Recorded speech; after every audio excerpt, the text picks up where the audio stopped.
안녕하세요. 차라리 남들 하는 것처럼 남자가 집 해오고 저는 혼수만 해오고 그랬으면 차라리 괜찮았을 거예요. 반반 결혼을 하기로 했으면 당연히 두 사람 사이에 싸울 일도 없고 결혼 준비하는 게 평탄할 거라 생각했습니다. 남자친구와는 연애 결혼을 하기로 했습니다. 저희가 꽤나 길게 만났거든요. 칼같이 절반으로 나눠서 따지고 하는 연애는 아니었어요. 하지만 연애 시작할 당시에는 남자친구 상황이 좋지 않아서 제가 돈을 좀 더 쓰기는 했습니다. 남자친구가 그래도 이따금씩 일용직 아르바이트 같은 거 하면서 돈을 낸 적도 있었습니다.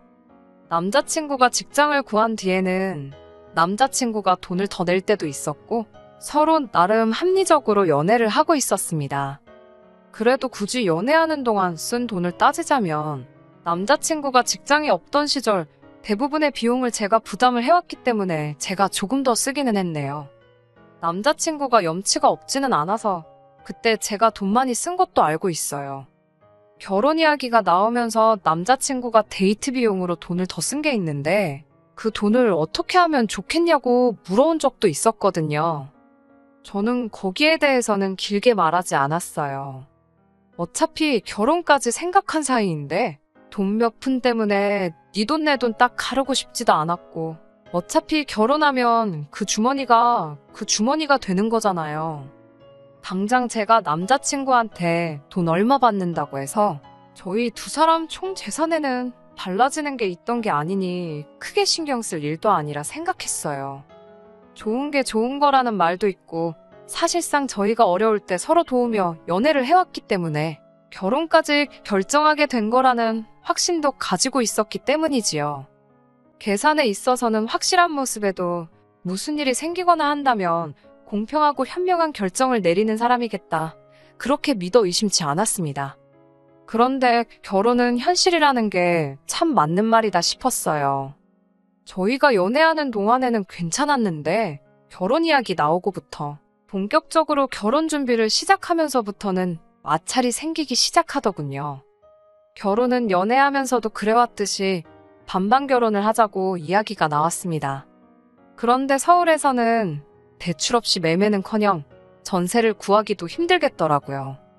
대출을 알아봐야 하나 어떻게 해야 하나 골머리를 썩고 있는데 저희 어머니께서 인생에 한 번뿐인 결혼인데 어른들한테 손 벌리는 게 부끄러운 게 아니라고 도와주겠다고 이야기를 해오셨습니다. 어차피 제가 외동인데다가 저희 부모님이 노후 준비도 다 끝나 있던 상황이었기 때문에 크게 개의치 않아 하셨어요. 그냥 주신다고까지 했던 돈이지요. 그런데 남자친구와는 반반 결혼을 하자는 이야기를 나누고 있었는데 막상 제가 친정에서 큰 돈을 가지고 오면 남자친구한테는 그게 부담이 되지 않을까 싶었습니다. 제가 알고 있던 바로는 남자친구 집이 그렇게 넉넉한 편은 아니거든요. 그래서 남자친구가 취직 준비하던 시절에도 일용직 아르바이트를 해서 생활비를 충당을 해야 했었던 거고요.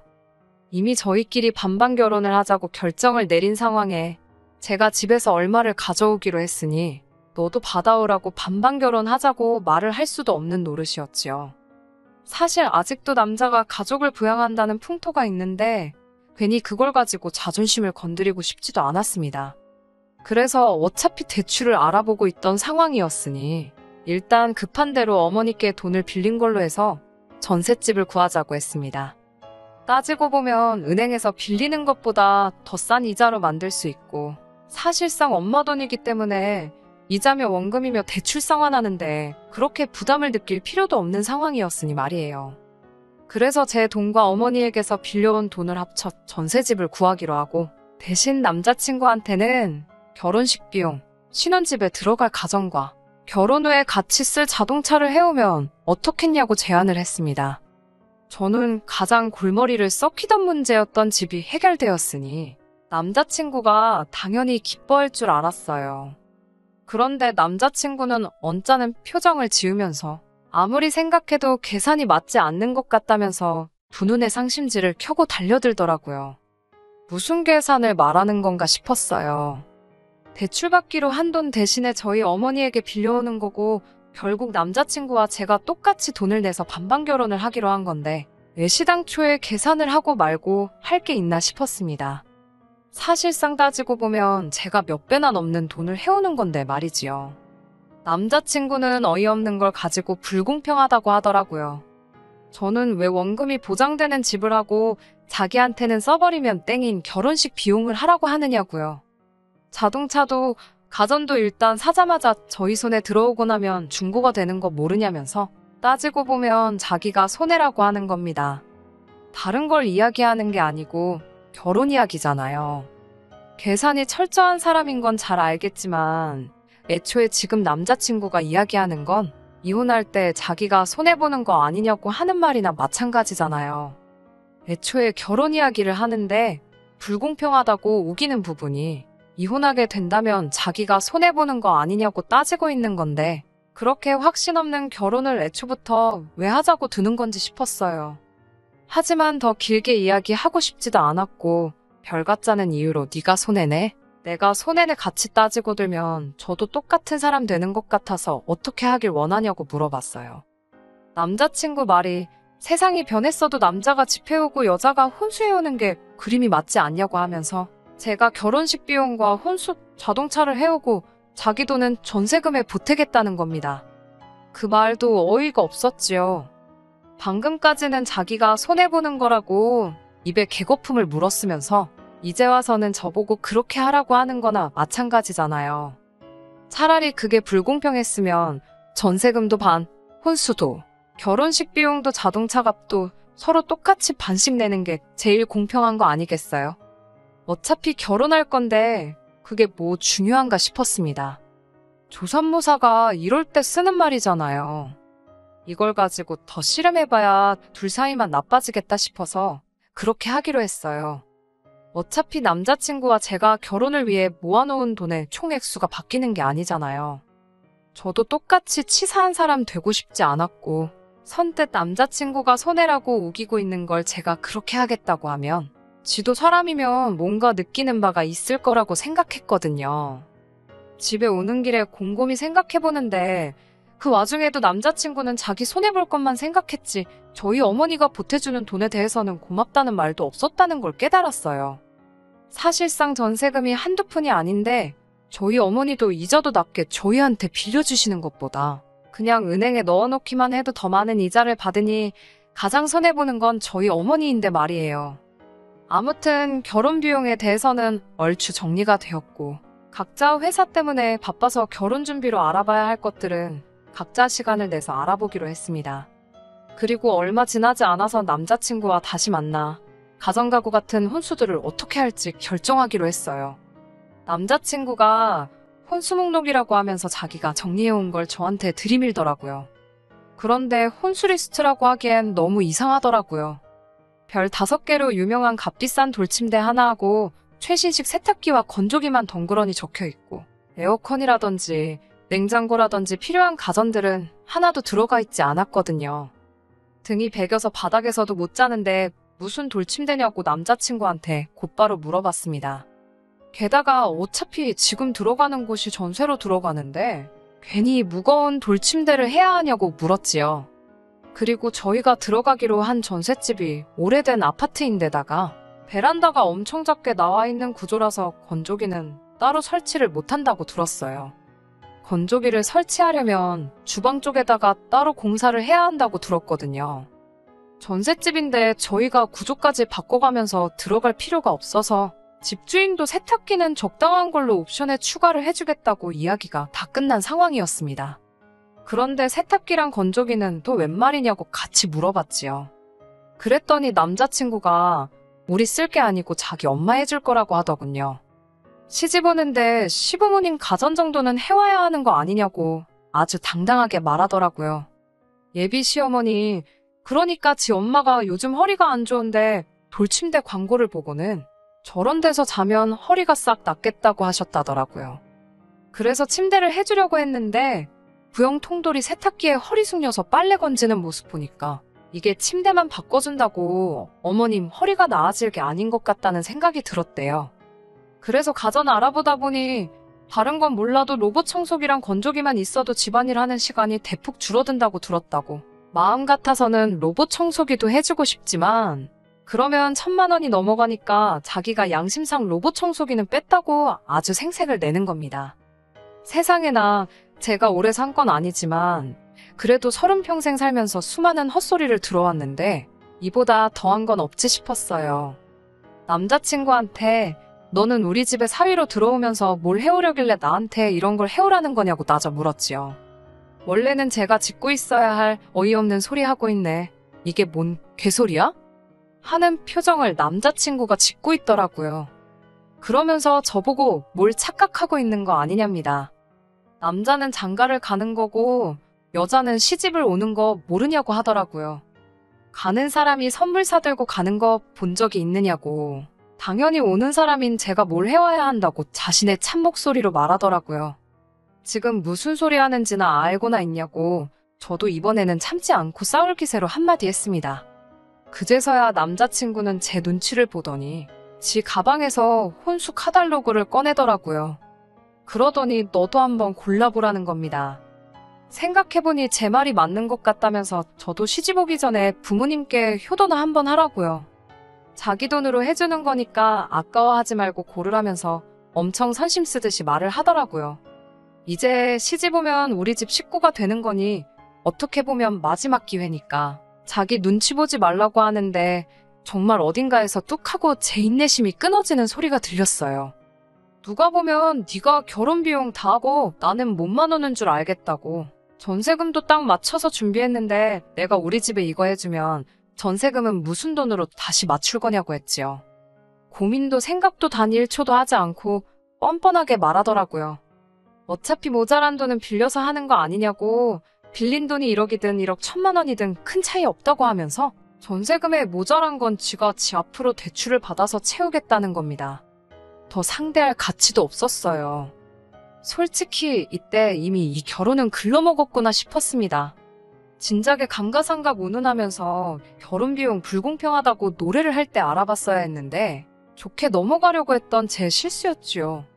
그렇다고 그 자리에서 그냥 파혼하자고 하기에는 제 성에 차지 않겠더라고요. 어떻게든 이 자식이 땅을 치며 후회하게 만들어줘야겠다는 생각이 들었어요.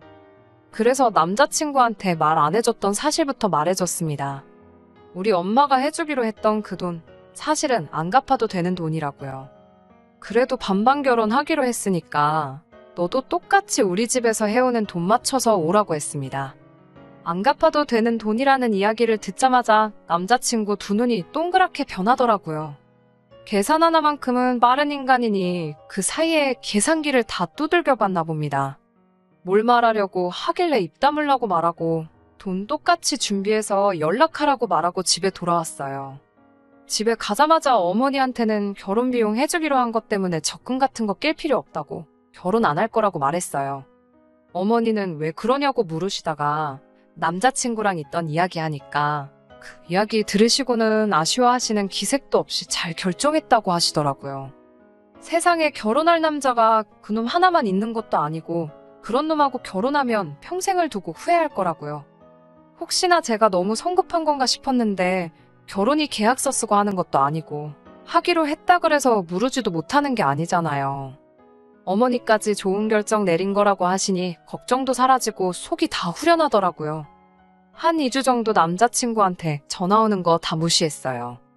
돈 준비되면 연락하라고 했는데 자기도 애가 탔는지 저희 집 앞까지 찾아왔더라고요. 이제 더 질질 끌기도 싫고 집까지 찾아온 김에 진짜 속에 담아놓은 말을 해줘야겠다 싶어서 따라 나갔습니다. 시집 오는데 시댁에 빈손으로 올 생각 하지 말라고 당당하게 말하던 기세는 온데간데 없더라고요. 삐죽삐죽거리면서 제 눈치만 살살 보다가 무거운 입을 열었습니다. 자기 생각이 짧았다나요?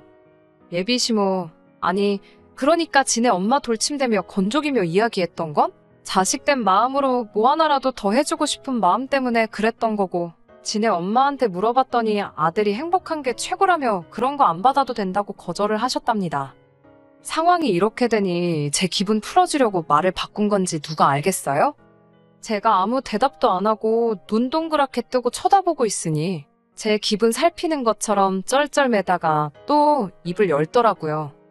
어차피 처음부터 우리가 우리 금액에 맞게 다 맞춰서 잘 준비하고 있던 거 아니냐고. 전세로 구한 집이나 혼수나 자동차나 결혼 비용이나 다 우리 예산 안에 있던 거 아니냐고요. 그러니 자기가 제가 장모님 도움받아서 해오는 만큼의 액수를 해올 필요가 없는 거 아니냐대요. 아직 결혼도 안 했는데 무슨 장모님이냐고 마음에도 없는 소리 하지 말라고 말을 딱 잘라버렸습니다. 그리고 남자친구한테 네가 똑같은 돈을 해올 필요는 없다고 말해줬어요. 말을 딱 자를 때는 당황하다가 돈을 똑같이 해올 필요 없다는 말에 얼굴에 화색이 돌면서 그렇지, 그렇지 하면서 제 눈치를 보더군요. 그래서 제가 당연한 거 아니냐고 너는 나랑 똑같이 반반 결혼을 하는 건데 왜 너가 돈을 더 해와야 되냐고 했어요. 돈을 해와야 하는 건 너가 아니라 어머님한테 받아와야 되는 게 맞지 않냐고요. 대출을 받아가지고 오던지 어디서 훔쳐서 오던지 방법은 제가 알 바 아니겠냐고. 그 돈 해오면 나도 너네 어머님께 돌침되건 돌로 된 식탁이건 다 해다 주겠다고 했지요. 쩔쩔매는 꼴을 보고 있으니 맨 처음 반반 결혼 문제로 이야기가 나왔던 그 순간부터 쌓여있던 응어리가 단숨에 쑥 하고 내려가는 것 같아서 속이 다 후련했습니다. 애초에 남자친구가 그 어떤 해결책을 들고 온다고 한들 저는 이미 이 결혼을 할 생각이 없었으니까요. 대출을 받으면 자기 어머니가 이자 부담이 커서 안 된다. 이건 이래서 안 된다. 저건 저래서 안 된다 하면서 변명을 하더라니까요. 애초에 저희 어머니가 그 큰 돈을 선뜻 빌려주겠다 했을 때는 내가 받아오는 건 당연한 것처럼 여기고 적반하장으로 내 돈으로 자기 엄마 침대며 세탁기며 다 바꿔주려고 했던 주제의 말이에요. 이제 주제 파악은 됐냐고 딱 잘라 말했습니다. 너가 얼마나 효자인지도 알겠고 계산에 있어서 얼마나 철저한 사람인지도 알았으니 그냥 결혼은 없던 걸로 하자고요. 한동안은 다시 엄마 집에서 신세 져야 할 텐데 그냥 지금 모아놓은 돈으로 침대부터 바꿔드리라고 했어요. 효도는 꼭 결혼을 해야 할 수 있는 게 아니지 않냐고요. 아예 지금 싹 다 바꿔드리는 게 다음에 누가 될진 모르지만 너랑 결혼한다고 드는 사람이 있으면 같은 문제로 또 결혼을 뒤집어 엎어버릴 수는 없지 않냐고 말했어요. 별이 5개짜리 침대를 사줄 게 아니라 별 5개짜리 사람부터 되는 게 급선무겠다 한마디 해줬지요. 날 추운데 더 쓸데없이 시간 낭비할 일도 없으니 이제 그만 찾아오라고 집 앞까지 찾아와서 만나주는 건 이번이 마지막이라고 했습니다. 나중이라도 또 집까지 찾아오는 일은 없으면 좋겠다고 했어요. 요즘 안 좋은 뉴스도 많고 해서 걱정이 되기는 했어요. 한동안은 퇴근길에 지하철역에서부터 아버지가 저를 마중 나와주시고는 했습니다. 그런데 다행히 아무 일도 없이 안전이별 한 것 같아요. 하기야 다시 집 앞까지 찾아올 깜냥이 있었으면 애초부터 돈 얼마에 벌벌 떨지도 않았을 거예요. 주제 파악시켜줘서 너무 후련하네요. 똥차가 아무리 세차를 하고 고쳐 쓴다고 해봐야 똥차일 테니 자기 분수를 알고 정신 차리고 살았으면 좋겠네요. 이젠 뭐 제가 알바는 아니지만 괜히 저같이 시간 낭비하는 사람이 없으면 싶어서 그런 생각이 드네요. 끝까지 들어주셔서 감사합니다. 오늘의 사연은 여기까지입니다. 구독과 좋아요, 알람 설정 부탁드리고 더 좋은 사연으로 다시 찾아뵙겠습니다. 감사합니다.